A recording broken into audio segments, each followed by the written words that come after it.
आना हुआ, ये मेरा कर्तव्य फर्ज है, देश के प्रत्येक नागरिक का फर्ज है ये आप ये समझ लीजिए, यहाँ आके मैं अपनी ड्यूटी, अपना फर्ज अदा कर रहा हूँ। यहाँ तो देश के प्रत्येक नागरिक को आना चाहिए। ये बेटियां किसी एक परिवार की नहीं है, ये बेटियां पूरे देश की हैं, क्योंकि जिसने इस देश के लिए गोल्ड लेके आई, जो भारत देश के तिरंगे को विश्व में लहराने का काम किया, वो देश की बेटियों को पूरा देश सम्मान करता है। तो ये तो मेरा फर्ज है, मेरी ड्यूटी है कि मैं यहाँ रोज आऊं और देश की बहन बेटियों को यहाँ आकर समर्थन करूं, सहयोग करूं। जी, जैसी धाराओं में मुकदमा दर्ज होने के बाद भी सरकार गिरफ्तार नहीं कर रही है, कैसे करेगी? कौन इसमें दोषी नजर आ रहा है? अरे कैसे करेगी और क्यों करेगी सरकार, ये बताइए ना आप मुझे। भाई साहब, ब्रजभूषण शरण सिंह के पास में करोड़ों रुपए की संपत्ति है, ठीक है। दूसरी बात ये कि खुद का हेलीकॉप्टर घूमता है उसका। भाई ऐसे अरेस्ट कर लेगी क्या पार्टियों से? बताइए ना, क्यों अरेस्ट करेगी पार्टियों से? भाई नरेंद्र मोदी जी की सुन लीजिए, अरे नरेंद्र मोदी जी की हिम्मत नहीं है मोदी जी की कि मोदी जी बोल सके ब्रजभूषण शरण सिंह के खिलाफ। आज आप ये देखिए, स्मृति ईरानी अपनी बेटी के लिए बोलती हैं, लेकिन देश की बेटियों के लिए नहीं बोलती। देश की बेटियों के लिए आज बीजेपी की कोई नेता मंत्री बोलने को तैयार नहीं है। सबके सब गूंगे बहरे हो चुके हैं, चुप और मौन हो चुके हैं। इनके मुंह से जो है वो आवाज भी नहीं निकल रही है। ये सरकार की बेशर्मी नहीं कहेंगे तो इसे क्या कहेंगे? ऐसा लग क्या रहा है? ऐसा लग क्या रहा है? जिस पॉक्सो एक्ट के तहत अपराधी को, दोषी को 24 घंटे के अंदर गिरफ्तार कर लिया जाना चाहिए, उसमें अब तक गिरफ्तारी नहीं हुई है। 28-29 से ज्यादा दिन हो गए। आप जो एक लॉ के स्टूडेंट भी हैं और यहाँ पर जो महिला पहलवान बैठी हुई है, अब पास्को जैसे धारा के तहत जिला जो स्टेट वाइड है उसमें भी संशोधन किया गया है, इस पे विषय में विस्तार बताइए लोगों को। देखिए, मैं आपको एक चीज बताता हूँ, पॉक्सो एक्ट के तहत जो मुकदमा दर्ज किया है पुलिस ने, दिल्ली पुलिस ने जो मुकदमा दर्ज किया है, पहली बात तो एफआईआर दर्ज नहीं हो रही थी। एफआईआर जो कि प्रत्येक नागरिक का एक फंडामेंटल राइट है, उस एफआईआर को दर्ज कराने के लिए देश की बेटियों को सुप्रीम कोर्ट का सहारा लेना पड़ा। आप पहली ये चीज देखिए, फंडामेंटल राइट है एफआईआर, हर एक व्यक्ति को अधिकार है कि वो एफआईआर दर्ज करा सके, लेकिन एफआईआर दर्ज नहीं होती है। एफआईआर दर्ज हो जाने के बाद जब पॉक्सो एक्ट के तहत मुकदमा दर्ज होता है, तो ये प्रावधान है देश के कानून के अंदर, जुडिशरी के अंदर, कि 24 घंटे के अंदर अपराधी को गिरफ्तार किया जाना चाहिए। उसके बाद उसको कोर्ट के अंदर, जो कोर्ट जो सजा देगा वो सजा को भुगतेगा। लेकिन आप ये देखिए, 24 घंटे तो हो गया, 28, 29, 30 दिन हो गए, लेकिन अब तक सरकार ने उन्हें गिरफ्तार नहीं किया है।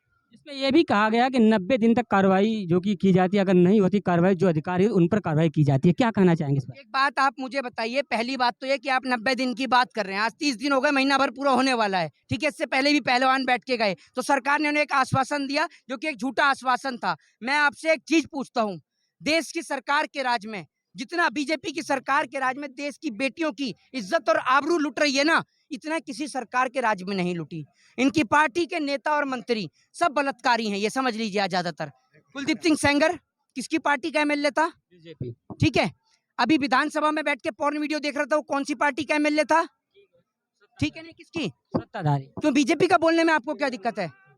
क्यों नहीं बोलते आप? बात है जो कि नहीं बोल सकते हैं। क्यों नहीं बोल सकते भाई? एक बात आप मुझे, जनमानस के तहत आप बोल अपनी आवाज बताइए लोग। नहीं, मेरी बात आप सुनिए, क्यों नहीं बोल सकते आप एक बात मुझे बताइए, आप रसिया और पाकिस्तान दिखा सकते हैं, लेकिन यहाँ बीजेपी के नेता बेटियों की इज्जत और आबरू लूट रहे हैं, वो आप नहीं बोल सकते। क्यों नहीं बोल सकते? देश के संविधान में, देश की कॉन्स्टिट्यूशन के कौन से आर्टिकल के अंदर ये लिखा हुआ है कि आप किसी पार्टी का नाम नहीं ले सकते? अगर कोई चोर है तो चोर को चोर कहा जाएगा, कोई डकैत है तो डकैत को डकैत कहा जाएगा, लेकिन आप नहीं बोलते। क्यों नहीं बोलते आप? मोहित भाई, ये सवाल यह है कि क्या लगता है संविधान इस व्यक्ति के आगे घुटने टेक दिया है? देखिए, मैं आपको एक बात बता दूं, संविधान ने घुटने नहीं टेके हैं, और इतनी किसी की औकात नहीं है कि देश के संविधान को घुटने टिका सके। ये देश की सरकार है जिसने घुटने टेक दिए ऐसे गुंडे और माफियाओं के आगे। देश की सरकार ने घुटने टेके हैं, संविधान को किसी की औकात नहीं कि संविधान को घुटने टिका दे। संविधान की तो वो ताकत ये है कि आज आप हमसे सवाल कर पा रहे हैं, वरना अगर संविधान नहीं होता ना, तो किसी अंग्रेज के घर में बैठ के उसके जूते और चप्पल साफ कर रहे होते। अगर इस देश की आजादी के लिए राजगुरु सुखदेव और भगत सिंह ने फांसी का फंदा नहीं चूमा होता, तो आज आप और हम किसी के घर में अंग्रेज के गुलाम होते। और दूसरी बात ये क्या समझेंगे कि सत्य और अहिंसा क्या चीज होती है? जो खुद सुबह सुबह उठ के लाठी और डंडे उठाते हो, वो जानते हैं सत्य और अहिंसा क्या होता है? संविधान के तहत इन बेटियों को न्याय मिल जाना चाहिए था, लेकिन लग नहीं रहा कि सत्ता के अधीन संविधान भी हमारा है। आप ये बताइए, देश के प्रधानमंत्री को कोई फर्क है? आप मुझे बताइए, अगर प्रधानमंत्री के कान पे जरा सी भी जूं रेंग रही हो, वो प्रधानमंत्री जिसके देश की बेटियां सड़क पर बैठी हों, वो प्रधानमंत्री विदेश की यात्रा कर रहा है, क्या प्रधानमंत्री को शर्म नहीं है? क्या प्रधानमंत्री जापान से चुनाव लड़ेंगे? जापान से वोट लेकर आएंगे हैं? या जापान से ईवीएम मशीन हैक करवाएंगे? जरा इस सवाल का जवाब तो दे प्रधानमंत्री, जो जापान में घूम रहे हैं। यहाँ आज देश की बेटियां सड़क पर बैठी हैं, कश्मीर से कन्याकुमारी तक का हर एक व्यक्ति यहाँ पर आकर किसानों को समर्थन, पहलवानों को समर्थन दे रहा है। तमाम किसान भाई हमारे यहाँ पहुंच चुके हैं, लेकिन मजाले सरकार का कोई नेता बोल दे। सरकार हर जगह सिर्फ एक ही चीज तराशती है कि कैसे भी लोग मरें। किसान आंदोलन के तहत 350 से ज्यादा हमारे किसान भाइयों की शहादत हुई जी, 750 जी है जी। हाँ, नरेंद्र मोदी जी तो बहुत बड़े सुपर स्टार है ना, जो उनका ऑटोग्राफ मांगे। कहाँ देख लिया आपने? कहाँ देख लिया है? भाई साहब, चैनल वालों को मैं नहीं देखता। अगर चैनल वाले कल को ये कहेंगे कि भैया नहीं नहीं, अरे मेरी बात सुन, पूरा देश देखता है। एक मिनट चाचा, एक मिनट थोड़ा सा पीछे। अगर टीवी वाले ये कह देंगे कल को ये गोबर का डब्बा भरकर और उसको चम्मच निकाल के कहेंगे गोबर नहीं च्यवनप्राश है, तो चाट जाओगे आप? चाट लोगे आप?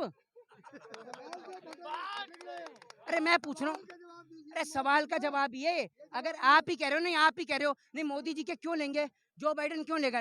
जो बाइडन कोई सड़क पे मोची या जूता सिलता है कि जो मोदी से नहीं मिल सकता? क्या मेरी बात सुनिए, मेरी बात सुनिए। एक देखिए, मैं आपको एक चीज बताता हूँ। अभी टीम इंडिया का मैच चल रहा है, मैं आपको बता दूं, टीम इंडिया का मैच चलने वाला है, अभी ओडीआई स्टार्ट होने वाला है। देश की जो जिस तरीके से जो बड़ा जो गंभीर जो गेंदबाज है हमारा जसप्रीत बुमराह, वो घायल है। मैं बस यही कहना चाहूंगा, टीम इंडिया को यही सजेस्ट करूंगा कि भैया जब तक जसप्रीत बुमराह वापस नहीं आ जाता, उसकी जगह पर नरेंद्र मोदी को खिलाया जाए, क्योंकि जितनी लंबी नरेंद्र मोदी फेंकते हैं उतनी लंबी शायद ही कोई फेंकता होगा। मोहित भाई, ये आंदोलन जो है, ये आंदोलन जो है कि ना कहे किसानों का है, पूरे देश में की बेटियों का, पहलवानों का है, खिलाड़ियों का है। खिलाड़ियों का अगर समर्थन मिलता तो आंदोलन कैसा होता फिर? देखिए, खिलाड़ियों का समर्थन क्यों नहीं मिल रहा? अभी भी मैं अंदर होके आया तो हरियाणा से हमारे और भी भाई आए हुए पहलवान भाई, पंजाब से आए हुए पहलवान भाई। आप कैसे करें खिलाड़ियों का, जिन्होंने खिलाड़ियों के अलग अलग खेल, अलग अलग खेल है मोहित भाई, अलग अलग खेल है। केवल कुश्ती ही नहीं, अलग खेलों के लोग भी अगर संबंध रखे तो कैसा होता आंदोलन?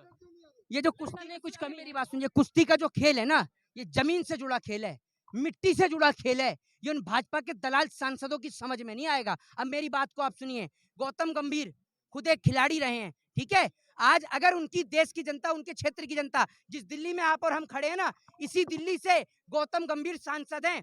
अगर उनके क्षेत्र के अंदर कोई आदमी बीमार हो जाए और उसको अस्पताल में इलाज कराने के लिए मेंबर ऑफ पार्लियामेंट का लेटर लिखवाना हो, तो पहले वो ये देखे कि हमारे एमपी साहब कौन से स्टेडियम में क्रिकेट मैच देख रहे हैं, फिर स्टेडियम में जाके क्रिकेट मैच का पास ले और फिर वहां जाके लेटर लिखवाए। ये मुझे समझ में नहीं आता। ये खिलाड़ी आप जिनकी बात कर रहे हो ना, भाई साहब, कुश्ती का एक खिलाड़ी दिखा दो जो गुटके का प्रमोशन और प्रचार करता हो, नहीं करता का प्रचार करता हो, ठीक है? ये खिलाड़ी ऐसे हैं, देश की विडंबना। ये देखिए, देश के हीरो, देश के सेलिब्रिटी गुटके का प्रचार कर रहे हैं और खिलाड़ी जो है वो सट्टे का प्रचार कर रहे हैं। ये लोग, आप ये देखिए, गौतम गंभीर को जो खिलाड़ी खरीद रहा है, इसके यहाँ पर सीबीआई ईडी की रेड नहीं होगी। करोड़ों रुपए की टीम खरीदी है, सीबीआई की रेड हो इनके घर पे, ईडी की रेड इनके घर पे हो। ईडी और सीबीआई की रेड होती है सतपाल मलिक जैसे लोगों के घर पर। वो एक सवाल है, अभी मनीष सिसोदिया जेल से उन्होंने प्रधानमंत्री को खत लिखा, मुझे फांसी दे दो। भाई साहब, देश के प्रधानमंत्री जी का मैं आपको एक बात बता दूं, देश के प्रधानमंत्री जी का कोई बस नहीं है, देश की जनता को भी एक साथ मार सकते हैं। और मैं तो हाथ जोड़कर आज नम्र निवेदन करता हूं देश के प्रधानमंत्री महोदय से कि प्रधानमंत्री महोदय, इस देश का लाखों करोड़ों खरबों रुपया आपने हथियार खरीदने में हर साल आप बेकार करते हैं। करोड़ों रुपए का हथियार हम खरीदते हैं, उसके बावजूद भी हमारा जवान बॉर्डर पर शहीद होता है। आप करोड़ों रुपए का हथियार खरीदने के बाद भी देश के लोगों को आपस में लड़ाते हो। मैं आपसे आग्रह करूंगा, निवेदन करूंगा कि आप जनता को आपस में लड़ाने से अच्छा है वो जो परमाणु और जो न्यूक्लियर रखे हैं वो हमारे देश पे ही गिर दो। आपस में हमें लड़ाने से अच्छा है कि हम एक बारी में मार दो। एक बारी में मरना चाहते हैं जी हम, बस। मोहित जी, यूपी में एक तरफ अतीक अहमद जैसे माफिया को तुरंत जो कि सरकार किसी भी तरह कहा जाए तो इनकाउंटर हुआ, जैसे भी हुआ हो, लेकिन एक विभूषण शरण सिंह उसी यूपी से हैं और ये भी एक बलात्कारी जिस पर कहा जा रहा है बेटियों का, क्या कहना चाहेंगे? न्याय कहीं घुट नहीं रहा है? बात सुन लीजिए आप, कोई तरह का न्याय नहीं है सरकार का। सुन लीजिए, अतीक अहमद की आप बात करते हो, देश के गृह मंत्री क्या है? साधु महात्मा थे, बताइए ना आप मुझे। उनके ऊपर तड़ीपार का आरोप भी लगा था। उत्तर प्रदेश के मुख्यमंत्री क्या थे? उनके भी आरोप लगा था। 50 से 60 मुकदमे दर्ज में थे जो सत्ता में आने के बाद उन्होंने धाराओं में, ठीक है? साध्वी प्रज्ञा ठाकुर कौन थी, बताइए? ऐसे नेता हैं इनके जिन पर आरोप लगा हुआ है, लेकिन ये क्लीन चिट हो चुकी है। क्यों क्लीन चिट क्यों मिला इन्हें? सुन लीजिए जी, एक बात आप मुझे बताइए, मेरी बात आप सुनिए, तो एफआईआर नहीं है। मेरी एक मिनट सुनिए, एक बात आप मुझे बताइए, कल उनकी पार्टी के, परसों उनकी पार्टी के जो एमएलए हैं वो यहाँ पर आए हुए थे, अखिलेश यादव का समर्थन कितना है? प्रधान जी जो है मेरठ से, वो यहाँ पर आए हुए थे, आप कैसे कह रहे हैं कि नहीं कह रहे? भाई साहब, जब बात बेटियों के सम्मान की आएगी तो हर एक व्यक्ति बोलेगा। आज भी पंचायत चल रही है, बताइए ना आप मुझे। आप नहीं, आप एक बात मुझे बताइए जी, आप एक बात मुझे बताइए, आप जो बात करते हैं, नरेंद्र मोदी जी बोले जो सत्ता में बैठे हैं, मोदी जी बोले, अगर मोदी जी बोलते तो आज आंदोलन खत्म हो जाता। उत्तर प्रदेश के मुख्यमंत्री बोले, बताइए ना। तो मैं सवाल कर रहा हूँ कि दो न्याय कैसे, एक तरफ अतीक अहमद का एनकाउंटर होता है किसी तरह जो कि और दूसरी तरफ ब्रजेश उसी प्रदेश से है, दोहरा दोहरी दोहरी धाराएं क्यों, दोहरी दोहरी नीति क्यों? मेरी बात सुनिए, पिछली सरकारों ने अगर एनकाउंटर किया होता ना, तो आज जो उत्तर प्रदेश के मुख्यमंत्री हैं वो मुख्यमंत्री नहीं बन पाते, और जो देश के गृह मंत्री हैं वो गृह मंत्री नहीं बन पाते। इस देश में कोर्ट है, न्यायपालिका है, न्यायपालिका जो सब सजा देगी वो सबको मंजूर होती है, ठीक है ना। लेकिन आप ये देख लीजिए, इस देश के अंदर एक अपराधी को बचाने के लिए कई लोगों के मुंह से आवाज नहीं निकल रही है। मोहित भाई, एक सवाल है, अभी लगता है कि पिछली कांग्रेस जो सरकार थी उसमें इस प्रकार से अमित शाह इत्यादि लोग बच गए, अगर आज की सरकार होती तो क्या होता फिर?